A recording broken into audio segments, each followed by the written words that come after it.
Aujourd'hui, nous sommes en train de parler au sujet des 8 événements de la pandémie qui pointent vers l'avènement de Jésus.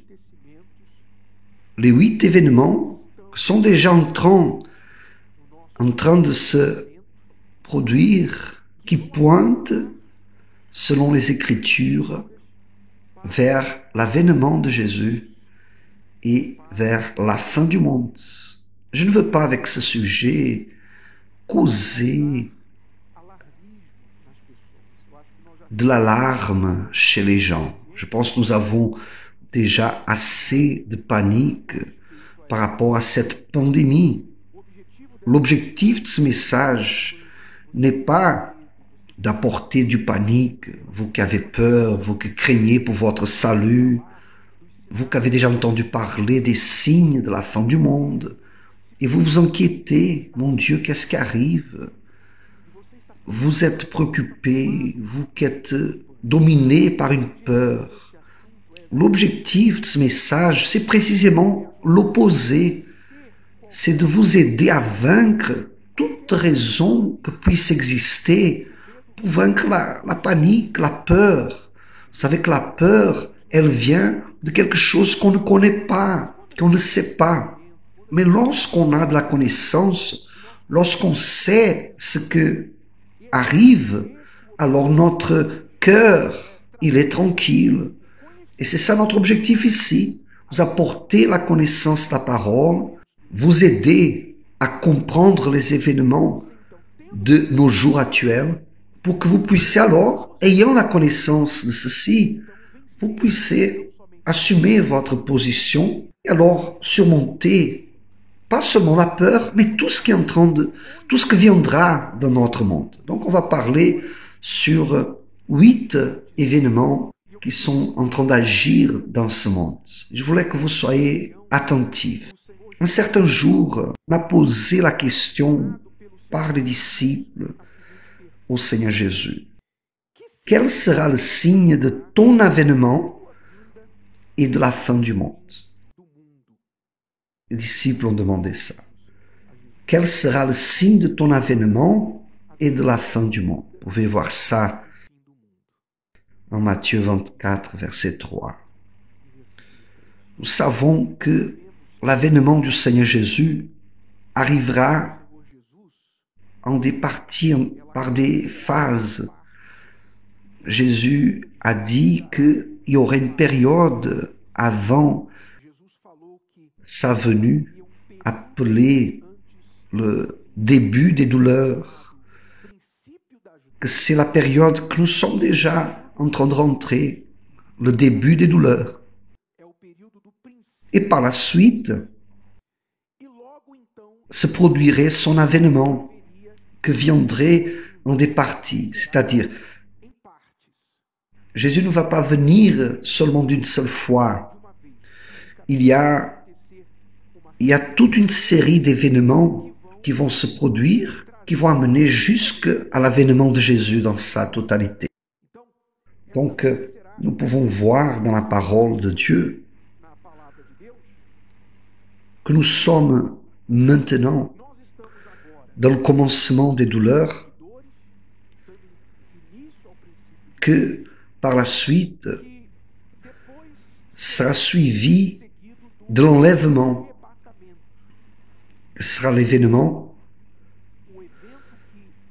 où l'Église sera retirée, les chrétiens sont retirés, ceux qui sont fidèles à Dieu, les sauvés, qu'il va épargner de ce que va se produire après l'enlèvement, connu comme des 7 années de la grande tribulation. Ces 7 années ne sont pas connus comme la grande tribulation par hasard.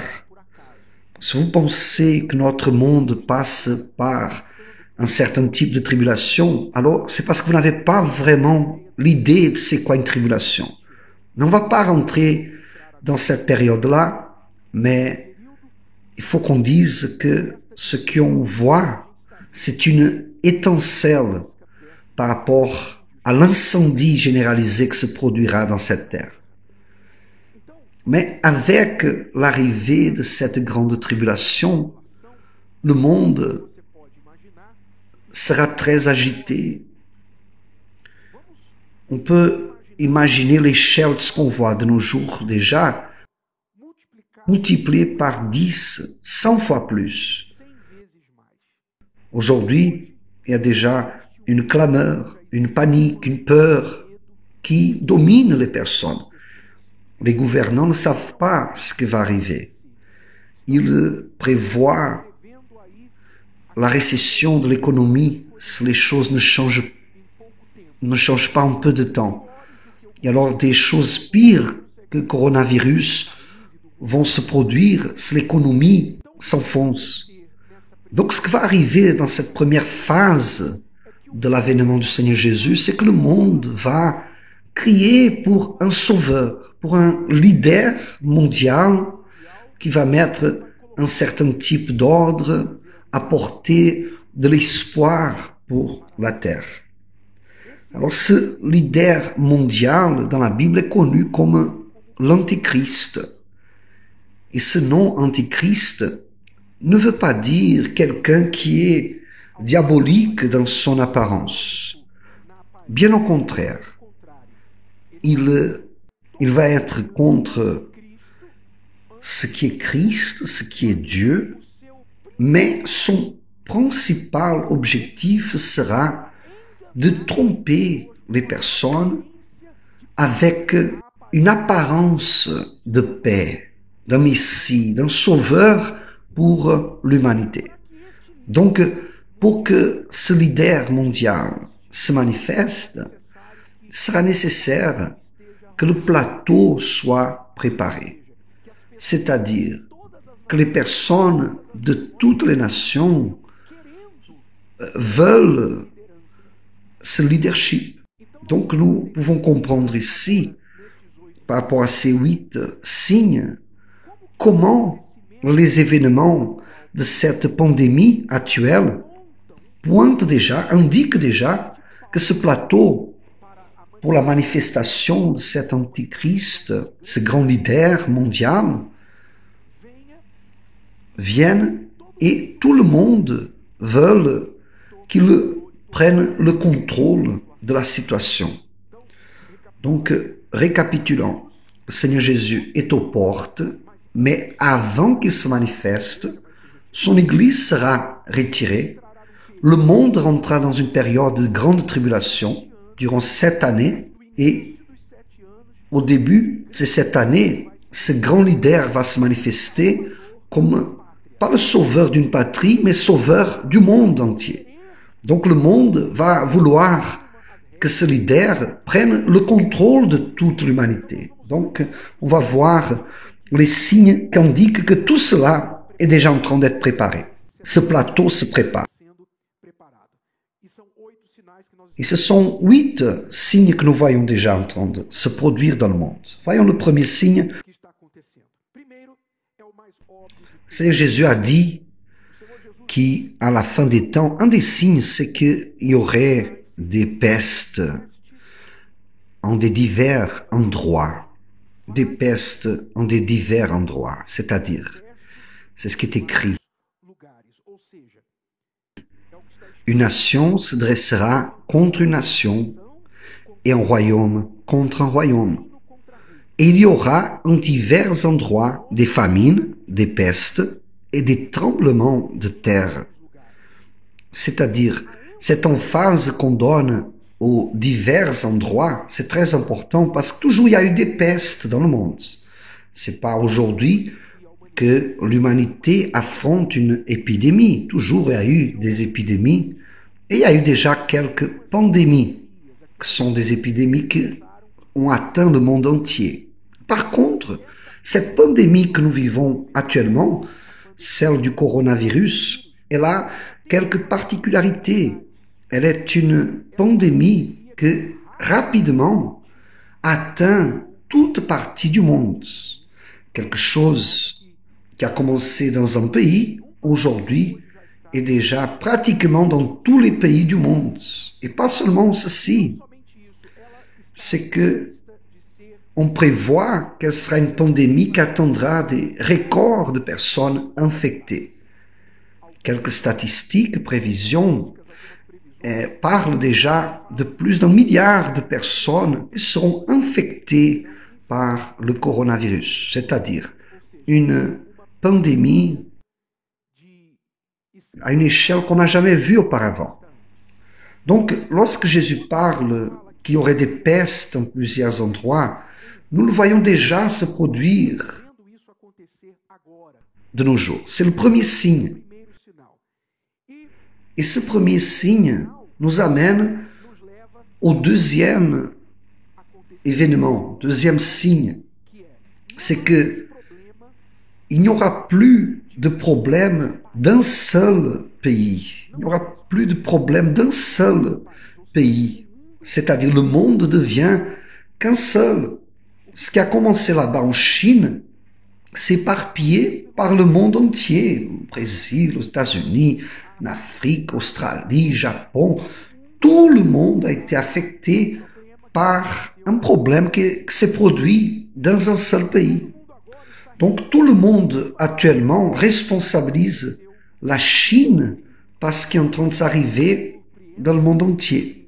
Ne soyez pas surpris qu'une fois que le pire de cette pandémie aura passé, commencent à arriver des lois, des initiatives chez les Nations Unies pour contrôler les pays de façon qu'on n'a jamais contrôlé auparavant. Car le message est le suivant. Le monde est devenu qu'un seul. Il n'y a plus de problème qu'on puisse attribuer juste à un pays. Parce que ce qui arrive ici va affecter tout le monde.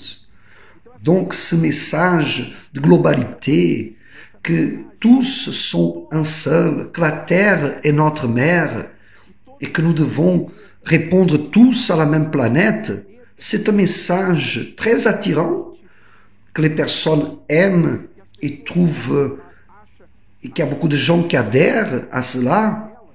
C'est un message qui va encore se fortifier après cette pandémie que nous vivons actuellement. Le monde devienne qu'un seul, que toutes les nations soient subjuguées à un seul pouvoir international que sera sur toute nation. Donc il n'y aura plus de problème d'un seul pays. Le problème d'un sera problème de tous. Ce que dit le texte sacré sur cela, voyez, Apocalypse 13 et verset 7. Elle reçut l'autorité sur toute tribu, tout peuple, toute langue et toute nation. C'est ce que va se produire lors du gouvernement de l'Antéchrist. Il recevra une autorité qui va surpasser la souveraineté de chaque pays. C'est ce qui arrive déjà aujourd'hui avec la pandémie du coronavirus. Prépare le scénario pour cet événement mondial. Allons au troisième événement. Le droit collectif surpasse celui individuel. Le droit collectif, le droit d'un groupe, le droit de tous, quelques groupes, surpasse celui de l'individu, de la personne. Vous voyez ce qui arrive aujourd'hui. Au nom de protéger la santé des personnes, qui est le principal argument derrière les quarantaines, les confinements, de fermer tout, fermer le commerce, que les gens restent chez elles, de faire tout arrêter. Quel est le principal argument derrière tout cela? Le premier argument, c'est nous devons sauvegarder la santé de tous. Donc vous devez sacrifier votre vie pour que, à cause de la santé de tout le pays, de toute l'humanité. Et là encore, vous vous rendez compte que tous ces événements, et je vais faire une parenthèse ici, tous ces événements que je mentionne ici ont une forte attirance pour les gens. Parce que qui va combattre l'idée que nous devons sauvegarder la santé de tous? Personne ne va combattre ça. Qui va dire que la santé n'est pas importante? Personne ne va dire cela. Mais ce qui arrive en réalité dans la pratique, c'est que beaucoup de personnes, à cause de ces mesures, elles sont en train de perdre le droit de sortir, de rentrer. Elles ne peuvent pas ouvrir son commerce, elles ne peuvent pas aller à l'église, elles ne peuvent pas travailler. L'entrepreneur ne peut pas exiger que le fonctionnaire aille travailler, ne peut pas renvoyer l'employé. C'est-à-dire, à cause du collectif, les droits individuels sont en train d'être perdus ou de rester en deuxième plan. Aujourd'hui, par exemple, en Israël et en Chine, ils s'en servent de la technologie de détecter la localisation des personnes à travers son portable. Des personnes qui sont contaminées avec coronavirus. C'est-à-dire, ils peuvent, à travers le portable de la personne, même sans son autorisation, par un décret du gouvernement, le gouvernement peut contrôler les mouvements d'une personne. Cela arrive actuellement en Israël et en Chine. Vous pouvez rechercher sur cela et voir que c'est un fait. Le gouvernement d'Israël et de la Chine utilisant la technologie pour dire pour la personne, vous ne pouvez pas sortir de cet endroit et aller près d'autres personnes. S'il y a quelqu'un qui est contaminé avec le coronavirus, si ça s'approche d'autres personnes, immédiatement la police arrive pour empêcher cela. Donc la privacité, le droit de privacité, le droit individuel de la personne est en train d'être surpassé par le droit de la communauté. Donc ce système de Big Brother, le contrôle social, surveillance du gouvernement vis-à-vis de ce que les gens font, ça devient déjà normal. Les gens sont contrôlés au nom du bien commun. Donc, vous voyez qu'on perd des droits individuels en faveur de la communauté. Aujourd'hui, par exemple, le coronavirus est devenu un problème de santé plus important que d'autres problèmes de santé, si graves ou pires que coronavirus. Aujourd'hui, si vous avez un problème grave de santé et vous allez à l'hôpital pour être accueilli, probablement vous ne serez pas accueilli parce que la priorité est donnée aux patients qui ont soupçon d'avoir coronavirus, c'est-à-dire des personnes qui ont du cancer, personnes qui ont besoin d'un traitement d'urgence, personnes qui ont le sida, elles deviennent secondaires par rapport à cette pandémie. Donc ceci arrive déjà. Des droits individuels sont en train d'être mis en deuxième à cause du droit individuel. Allons au quatrième événement. L'argent en espèces devient indésirable. Vous savez que l'argent en espèces, les billets, les pièces, concentrent en soi des bactéries, des virus, car ils passent de main en main. Et comme le virus, il est sur quelque chose que la personne touche, donc il est sur l'argent plus qu'en beaucoup d'autres choses. Dans la Belgique, durant cette pandémie, le gouvernement a empêché que les gens utilisent l'argent en espèces, 100%. Aujourd'hui, en Belgique, on ne peut pas utiliser l'argent en espèces. On ne peut utiliser que la carte ou un autre genre de paiement digital. On ne s'en sert plus d'argent. Donc l'argent en espèces devient indésirable, quelque chose de surpassé. Donc nous voyons avec cette expérience la Belgique où c'est interdit l'usage de l'argent en espèces. Quand tout cela aura passé, on va voir que la société, elle a passé très bien, mieux encore, sans faire usage de l'argent en espèces. Donc, de plus en plus, ça deviendra une norme. Elle doit utiliser son argent à travers une compte dans la banque. C'est quelque chose que tout le monde a déjà.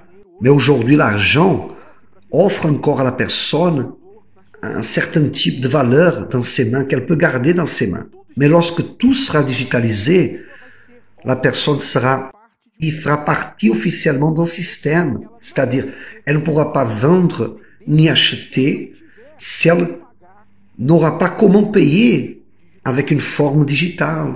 Et ça nous fait penser immédiatement d'une prophétie qui est écrite, comme beaucoup de gens connaissent, comme la marque de la bête. Voyez ce que dit le texte sacré, Apocalypse 13, verset 17. Ainsi, personne ne pouvait acheter ni vendre sans avoir la marque, c'est-à-dire le nom de la bête ou le nombre de son nom. C'est-à-dire, la prophétie biblique dit qu'à l'époque de l'Antichrist, personne pourra acheter ou vendre sans la marque de la bête. On ne sait pas exactement, spécifiquement, c'est quoi cette marque. On ne sait pas, ce sera une marque sur la peau, sera une puce. On sait que la technologie existe déjà, qu'elle est utilisée en plusieurs endroits au monde, même au Brésil, cette technologie de mettre une puce dans la main, que là on peut contenir toutes les données de la personne, les données bancaires, elle peut payer, elle peut ouvrir des portes, il y a les données médicales. La personne a toute une série d'avantages d'avoir cette puce installée dans sa main qui va faciliter sa vie. Et encore une fois, une mesure qu'on aura du mal à résister parce que ça tire tellement d'avantages pour ceux qui l'adoptent. Donc ceci arrive déjà et sera fortifié par cette pandémie. Un signe que nous sommes très proches de l'avènement de notre Seigneur Jésus. Plusieurs experts ont déjà parlé sur ce sujet durant le traitement et diagnostic du coronavirus. Si les personnes, elles avaient une puce, si elles avaient ces données médicales déjà implémentées, connectées avec les données de l'hôpital, ce traitement serait bien plus rapide. On pourrait déjà traiter bien plus de monde. Donc le discours arrive déjà pour que cela arrive bientôt. Donc après cette pandémie, qu'est-ce que les autorités de santé vont penser? Qu'est-ce qu'elles auront besoin de faire? Elles auront besoin d'apporter des réponses. L'humanité voudra savoir comment peut-on éviter que cela arrive à nouveau. Donc on présentera des solutions et celle-ci n'est pas de doute, sera une des solutions que toute personne soit marquée d'une façon quelconque, qu'elle ait ces données déjà connectées avec l'hôpital, avec le système du gouvernement, pour que toute sa santé soit contrôlée par un ordinateur central. Celui-ci est le 4e événement.